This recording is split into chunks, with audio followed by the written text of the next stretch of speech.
El doctor John Fernando Sánchez es ingeniero, docente e investigador destacado en innovación educativa. Con el tiempo desarrolló una condición neuromotora que afectó la movilidad de sus manos y su voz, pero no sus capacidades cognitivas. Esa experiencia lo llevó a crear soluciones de accesibilidad como un software comunicativo, un teclado con predicción y proyectos de inclusión digital, siempre desde una mirada ética y humanista sobre la tecnología. Su trayectoria demuestra que la tecnología no sustituye capacidades, amplía oportunidades. Ahora damos paso a nuestros compañeros, quienes se encuentran con el doctor John Fernando Sánchez. Perfecto. Entonces, John, si te parece, damos inicio como formal a la entrevista, al, a un set de preguntas que tenemos preparados para ti. Dale. Nosotros pues, también te vamos a estar, obviamente, compartiendo la producción de este trabajo, que ojalá esperamos que sea de tu agrado, porque también es una manera de hacerte un homenaje a todo lo que vienes haciendo por el bien de la educación. Entonces, sin más preámbulos, bienvenidos y bienvenidas a este espacio donde reflexionaremos sobre la accesibilidad, inclusión, innovación tecnológica y educación desde una perspectiva profundamente humana. Hoy tenemos el honor de dialogar con el doctor John Fernando Sánchez, ingeniero de sistemas, docente universitario, investigador y creador de desarrollos tecnológicos que han definido la manera en que se comunica, enseña y participa activamente en la vida académica. Su trayectoria es un testimonio de resiliencia, excelencia y liderazgo. Doctor, bienvenido y gracias por regalarnos este encuentro. Con gusto. Bien, doctor, nos gustaría comenzar por la raíz de todo esto, su historia. Sabemos que detrás de cada logro académico y tecnológico existe un proceso profundamente humano. Quisiéramos que nos cuente un poco de eso. Teófilo, segundito. Cuando reviso mi trayectoria, identifico tres etapas que han definido mi comprensión de la diversidad funcional, la resiliencia y mi orientación profesional actual. La aparición temprana de los primeros síntomas, el avance progresivo de una enfermedad degenerativa durante mi formación escolar y universitaria, y finalmente el encuentro con tecnologías adaptativas que transformaron mi manera de participar académica y laboralmente. A diferencia de lo que muchos suponen, mi proceso no comenzó en la adultez. Desde los 6 años manifesté los primeros síntomas, inicialmente con dificultades en el pie derecho que, con el tiempo, fueron ascendiendo y afectando de manera progresiva mi movilidad. Esto generó situaciones complejas en mi etapa escolar. Recuerdo especialmente dos momentos críticos, en quinto y en noveno grado, cuando el rector del colegio intentó retirarme argumentando que yo no podía continuar debido a mis limitaciones físicas. Esas experiencias marcaron profundamente mi entendimiento de cómo los prejuicios y la falta de comprensión pueden convertirse en barreras más fuertes que la propia condición física. A pesar de estas dificultades, continué mis estudios y posteriormente ingresé a la Universidad Nacional de Colombia, sede Medellín, específicamente a la Facultad de Minas, un campus reconocido por su topografía montañosa. Aunque académicamente era un reto estimulante, la movilidad en ese entorno se convirtió en una de las mayores fuentes de estrés. Debía desplazarme por pendientes pronunciadas y, además, trasladarme siempre en taxi, lo que generaba costos adicionales y un desgaste físico y emocional significativo. Cuando ingresé a trabajar en la UNAD, la complejidad aumentó porque aún no contaba con herramientas adaptativas como la que años después desarrollé. La interacción con la plataforma, la escritura y la comunicación académica se volvían tareas muy lentas, cada una demandando un esfuerzo enorme. Esto me obligó a analizar con precisión qué barreras tecnológicas estaban afectando mi desempeño profesional. Con el tiempo comprendí que la tecnología no era un complemento, sino una necesidad para mantener mi autonomía. Primero utilicé herramientas básicas y, luego, soluciones más avanzadas que me permitieron recuperar velocidad, eficiencia y continuidad laboral. Ese proceso despertó un interés profundo en la accesibilidad, el diseño universal y las tecnologías de asistencia. Un punto clave llegó en 2021, cuando asumí el rol de director de curso. Esa responsabilidad implicaba nuevos retos de gestión académica, liderazgo pedagógico y comunicación continua con estudiantes y docentes. En mis condiciones, esa tarea habría sido casi imposible sin apoyos tecnológicos. Precisamente ese desafío aceleró la creación de la herramienta que hoy utilizo para comunicarme, producir contenido y gestionar procesos académicos. La necesidad se transformó en innovación. Todo este recorrido fortaleció mi convicción técnica y humana. Las barreras no están en las personas, sino en los entornos. La resiliencia no es solo resistir, sino diseñar nuevas estrategias. Y la tecnología accesible tiene el poder de devolver autonomía, dignidad y participación. Mi vocación profesional hoy se fundamenta en esta experiencia: desarrollar y promover soluciones que garanticen que ninguna persona quede por fuera del sistema educativo por falta de accesibilidad. Listo. Bien, muchas gracias, John. Es importante destacar lo siguiente. Vemos que hay una forma muy particular con la que usted se comunica, pero muchas de las personas que nos escuchan desconocen de que esta es una inversión propia. Es un software, una obra innovadora, pero también de un acto de resistencia, creatividad y autonomía. En ese sentido, quisiéramos saber cómo surgió la idea de crear esta herramienta que hoy le permite comunicarse y sobre todo enseñar, que eso es lo que a usted le gusta. Y sobre todo también los desafíos técnicos, emocionales y relacionados con los principios de accesibilidad que usted enfrentó durante el diseño de este proyecto.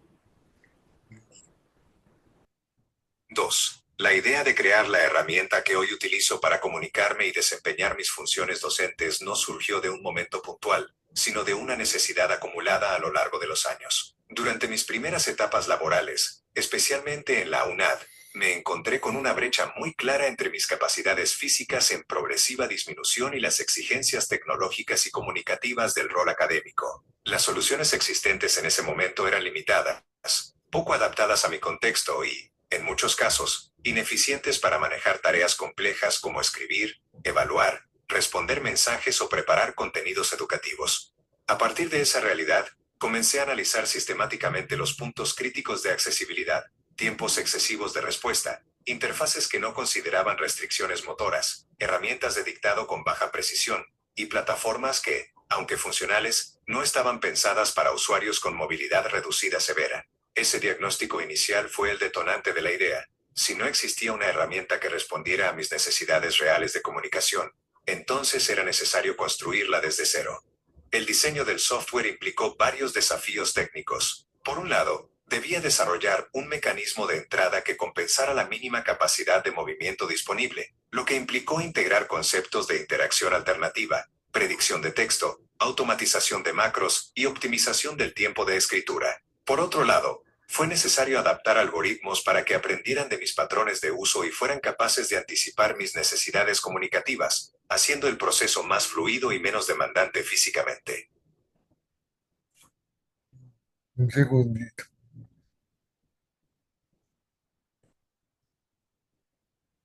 Pero los desafíos no fueron únicamente técnicos. Hubo retos emocionales relacionados con el reconocimiento de mis propias limitaciones, con la frustración de ver que el progreso era lento y con la carga emocional que implica depender completamente de una herramienta para expresar ideas, enseñar y mantener mi independencia profesional. Cada fase del diseño me obligó a reflexionar sobre mi identidad, sobre la vulnerabilidad y sobre la importancia de transformar la dificultad en innovación. Desde el punto de vista de accesibilidad, el proceso también fue un laboratorio constante. La herramienta debía cumplir principios de diseño universal: ser flexible, intuitiva, eficiente, reducir la fatiga y permitir que un usuario con movilidad muy restringida pudiera operar todas las funciones sin perder precisión ni autonomía. Esto implicó rediseñar varias veces la interfaz, ajustar la velocidad del sistema, mejorar la sensibilidad a los comandos y garantizar compatibilidad con múltiples plataformas académicas. La creación del software no solo respondió a mis necesidades personales, sino que se convirtió en un proyecto que reafirmó mi vocación. Comprendí que la tecnología, cuando se diseña desde la vivencia de la discapacidad, tiene un impacto transformador. Hoy, esta herramienta es la base de mi comunicación y de mi trabajo como docente e investigador. Pero más allá de eso, representa la posibilidad de demostrar que la accesibilidad no es un añadido, sino un componente esencial en el diseño tecnológico y en la construcción de una educación realmente inclusiva. Wow, impresionante, de verdad que sí, que usted no solo vive la accesibilidad, la investiga, la enseña y la impulsa. Y verdaderamente ante eso, pues desde su experiencia como usuario de tecnologías adaptativas, John, y como docente e investigador, ¿cómo evalúa el papel de la tecnología en la construcción de entornos educativos accesibles? ¿Cree que las instituciones están respondiendo realmente a la comunidad con necesidades de accesibilidad? 3. Desde mi experiencia como usuario de tecnologías adaptativas y como docente e investigador, considero que la tecnología ocupa hoy un papel determinante en la construcción de entornos educativos accesibles. En muchos casos, es la tecnología la que define si una persona puede participar plenamente en una clase, comunicarse con sus docentes, acceder a los contenidos o demostrar sus aprendizajes. Para quienes tenemos movilidad reducida o requerimos apoyos avanzados, la tecnología dejó de ser un recurso complementario. Es la mediación principal que hace posible la autonomía académica. Sin embargo, esta realidad también evidencia una brecha. Por un lado, existe una evolución muy positiva en el desarrollo de tecnologías de asistencia, interfaces inteligentes, herramientas de lectura y escritura apoyadas por algoritmos de predicción, y plataformas educativas que incorporan elementos del diseño universal. Pero, por otro lado, muchas de estas soluciones siguen siendo aisladas, fragmentadas y, en ocasiones, incompatibles con los entornos institucionales. Esto limita enormemente su impacto real. En el contexto educativo, la tecnología tiene el potencial de democratizar el acceso, pero solo si se implementa con criterios de accesibilidad desde el diseño. Un software o plataforma puede ser muy avanzada, pero si no permite navegar con un solo clic, si no tiene alternativas para usuarios sin movilidad manual, o si no ajusta el contenido de manera flexible, termina generando nuevas barreras. En mi caso particular, la interacción plena con el entorno virtual solo fue posible cuando comencé a integrar soluciones adaptativas especializadas, incluyendo la herramienta que desarrollé para poder escribir, comunicarme y mantener un ritmo adecuado de trabajo académico. En cuanto al papel de las instituciones, considero que existe una intención creciente de responder a las necesidades de accesibilidad, pero todavía no siempre se traduce en acciones concretas y sostenibles. Las universidades avanzan en normativas, protocolos y lineamientos, pero muchas veces las soluciones efectivas dependen de esfuerzos individuales. Docentes que improvisan apoyos, estudiantes que buscan herramientas externas o personas con discapacidad que deben resolver por su cuenta lo que debería ser garantizado institucionalmente. Las instituciones tienen la responsabilidad de incorporar la accesibilidad como un principio estructural, no como una adaptación posterior. Esto implica inversión, actualización tecnológica continua, capacitación docente y, especialmente, involucrar a usuarios reales, personas con discapacidad en el diseño y evaluación de las herramientas. Solo así es posible superar la brecha entre lo que la tecnología ofrece y lo que la comunidad realmente necesita. Desde mi experiencia, puedo afirmar que la tecnología tiene un papel transformador, pero su impacto dependerá de que las instituciones la integren de manera estratégica, coherente y humana. La accesibilidad no es un requisito técnico. Es una forma de reconocer la diversidad y garantizar el derecho a aprender en igualdad de condiciones. Así es. Y como bien usted explicó, la inclusión no solo se constituye desde la tecnología, sino que también desde la sensibilidad y la decisión institucional. En ese sentido, quisiéramos saber cuáles son hoy las barreras sociales, culturales, institucionales o tecnológicas que más limitan la plena inclusión en la educación superior en el contexto de la educación virtual. Y también cómo entiende la accesibilidad desde una ética del ciudadano y la responsabilidad institucional. 4. Cuando reflexiono sobre las barreras que limitan la inclusión plena en la educación superior, no puedo separarlas de mi propia experiencia estudiando de manera presencial en la Universidad Nacional de Colombia, específicamente en la Facultad de Minas. Ese campus, con una topografía fuertemente montañosa y desniveles pronunciados, representaba un desafío constante para mi movilidad. Cada desplazamiento entre edificios, salones o laboratorios implicaba un esfuerzo físico significativo y, con el avance de mi enfermedad degenerativa, esa dificultad se volvió cada vez más evidente y desgastante. Lo que más me estresaba no era el contenido académico ni las exigencias de la carrera, sino el simple hecho de tener que llegar al campus cada día. Dependía necesariamente de taxis, lo que generaba un gasto económico adicional que no todos los estudiantes pueden asumir. Más allá del costo, el tiempo de espera, la coordinación del transporte y la preocupación por los trayectos se convirtieron en una carga emocional constante. En muchos momentos, la movilidad fue una barrera más limitante que cualquier aspecto académico. Por esta razón, llegué a una conclusión que sostengo desde una perspectiva tanto personal como técnica. Para las personas con discapacidad física, y en muchos casos también para otras diversidades funcionales, la educación a distancia es el modelo más accesible, más equitativo y más sostenible. La virtualidad elimina la barrera del desplazamiento, reduce costos, permite estudiar en un entorno seguro y controlado, y potencia el uso de tecnologías adaptativas que facilitan la participación activa. En mi caso, estudiar desde casa habría evitado gran parte del desgaste físico y emocional asociado a los desplazamientos y al entorno montañoso de la universidad. Sin embargo, más allá de mi historia particular, las barreras en la educación superior siguen siendo estructurales. Campus que no consideran la movilidad reducida, procesos institucionales rígidos, herramientas tecnológicas sin criterios de accesibilidad y una cultura académica que aún piensa la discapacidad desde la adaptación individual y no desde el diseño universal. Desde una ética del cuidado y la responsabilidad institucional, la accesibilidad no es una concesión ni un servicio opcional. Es una obligación académica, humana y legal. Implica eliminar barreras desde el diseño, anticipar necesidades, acompañar a los estudiantes y garantizar condiciones equitativas para aprender. Cuando se combina el modelo de educación a distancia con tecnologías adaptativas robustas y políticas institucionales coherentes, la inclusión deja de ser un discurso y se convierte en una realidad concreta. Impresionante, de verdad que sí. Y ya mirando hacia el futuro, nos gustaría ver su experiencia y visión. ¿Cuáles considera que son entonces ya esos desafíos y líneas de investigación esenciales para poder avanzar hacia un sistema educativo más accesible, equitativo y sensible a la diversidad humana?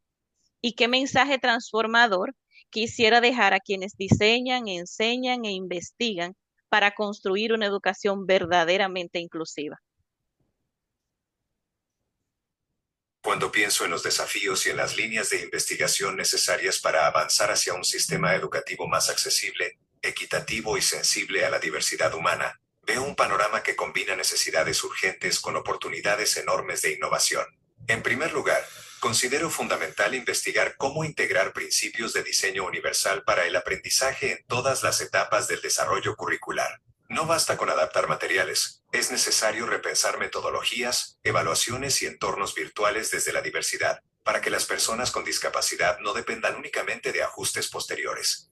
Un segundo desafío se relaciona con la necesidad de desarrollar tecnologías adaptativas más robustas, económicas y personalizables. La mayoría de los dispositivos de asistencia avanzados siguen siendo costosos o difícilmente accesibles en contextos latinoamericanos. Esto exige líneas de investigación orientadas a soluciones de bajo costo, software libre, interfaces accesibles y herramientas de apoyo que puedan integrarse fácilmente a plataformas educativas existentes. Mi propia experiencia con el desarrollo de herramientas personalizadas demuestra que cuando la tecnología se diseña desde las necesidades reales del usuario, el impacto es inmediato y transformador. Otro aspecto crítico es la investigación sobre accesibilidad en los procesos de evaluación. Todavía prevalecen modelos evaluativos rígidos que no consideran las limitaciones motoras, sensoriales o cognitivas. Se necesitan estudios que profundicen en evaluaciones flexibles, multimodales y mediadas por tecnología, de manera que medir el aprendizaje no dependa de la capacidad física de ejecutar una acción específica.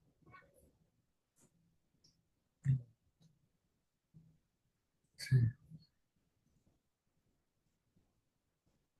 En términos institucionales, es urgente fortalecer las líneas de investigación enfocadas en políticas públicas, normativas internas y modelos educativos híbridos y a distancia. Desde mi experiencia, la educación virtual ha demostrado ser una respuesta real y eficaz para estudiantes con discapacidad física, al eliminar barreras de movilidad, reducir costos asociados al transporte y permitir estudiar desde entornos seguros y accesibles. Sin embargo, para que este modelo sea plenamente inclusivo, las instituciones deben investigarlo, documentarlo y optimizarlo desde la evidencia, no desde la improvisación.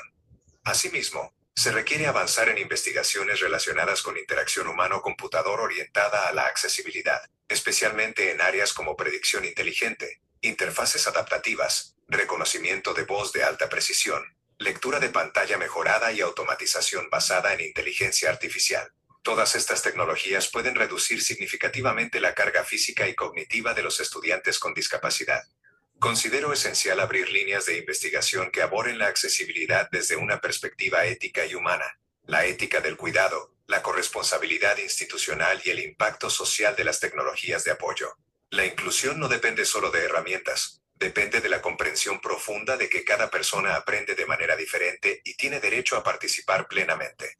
El futuro de un sistema educativo realmente accesible se construye con investigación interdisciplinaria, tecnología diseñada desde la experiencia real, políticas sólidas y una visión humana de la diversidad. Ese es el camino para garantizar que la educación sea un derecho y no un desafío adicional para quienes vivimos con una discapacidad.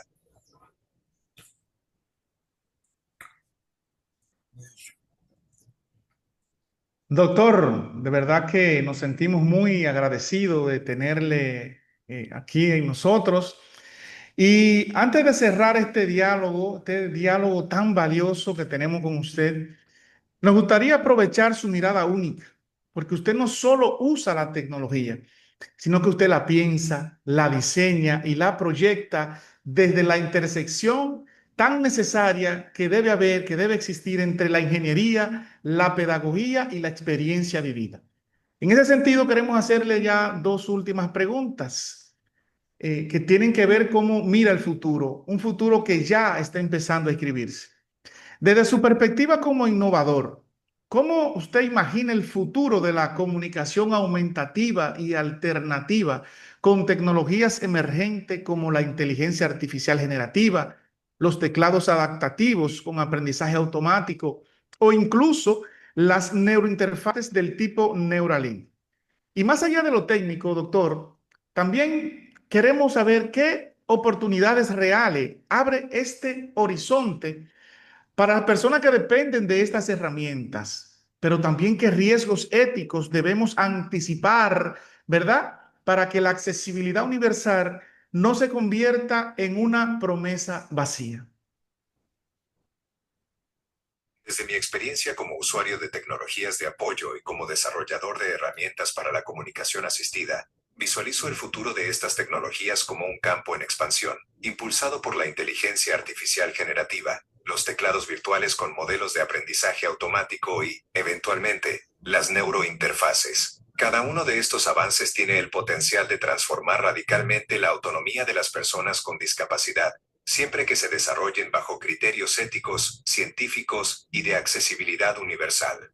En el ámbito de la inteligencia artificial generativa, estamos viendo sistemas capaces de anticipar intenciones comunicativas, mejorar la predicción de texto y reducir drásticamente el esfuerzo físico necesario para escribir o interactuar con plataformas digitales. Estos modelos pueden aprender del estilo, ritmo y necesidades del usuario, lo que representa un salto enorme en eficiencia y autonomía. En mi propia experiencia, la integración de predicción inteligente y automatización ha sido clave para mantener un ritmo de comunicación adecuado, aún con limitaciones motoras significativas. Los teclados virtuales basados en aprendizaje automático representan otra área fundamental. Su capacidad para ajustar el tamaño, la disposición y la sensibilidad según patrones reales de uso los convierte en herramientas altamente personalizables. Esto es crucial para usuarios con movilidad reducida, ya que permite disminuir la cantidad de movimientos necesarios y aumentar la precisión.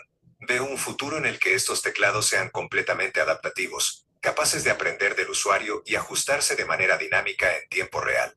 En cuanto a las neurointerfaces, el panorama es más complejo. Tecnologías como Neuralink han generado grandes expectativas mediáticas, pero presentan un problema de credibilidad científica importante. No cuentan con publicaciones en revistas, Q1 ni evidencia revisada por pares que respalde sus supuestos avances. Esto significa que, aunque el discurso tecnológico es ambicioso, Las carencias metodológicas, la falta de transparencia y la ausencia de validación científica limitan su confiabilidad.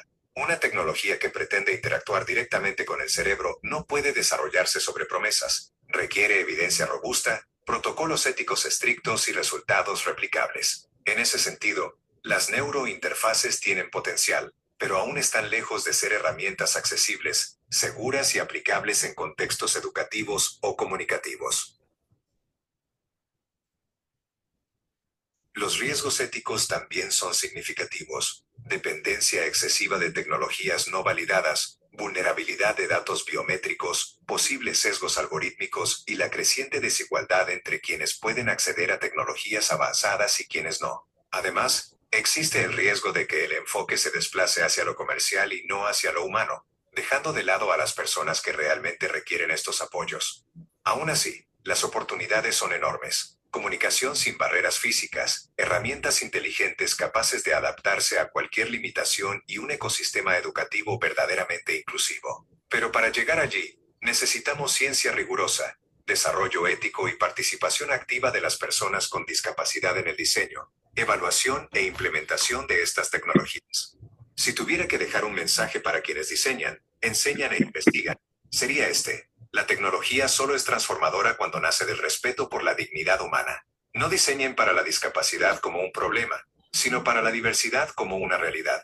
Involucren a los usuarios reales, escuchen sus experiencias, comprendan sus barreras y construyan herramientas que amplíen, y no limiten, las posibilidades de participación.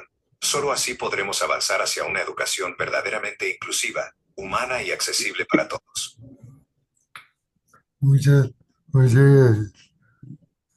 Doctor John, la verdad que nos quedamos extasiados con sus declaraciones, con su invitación, con esas reflexiones de respeto y dignidad, de escuchar al otro. Gracias por compartir con nosotros su historia, su visión, su profundo compromiso por la accesibilidad. Su voz, sin duda, ilumina los caminos y nos recuerda que la educación inclusiva no es un ideal lejano, sino una responsabilidad humana y ética. A quienes nos escuchan, gracias por acompañarnos y esperamos reencontrarnos para seguir construyendo una educación más accesible, más humana y más inclusiva. Un abrazo y muchas gracias.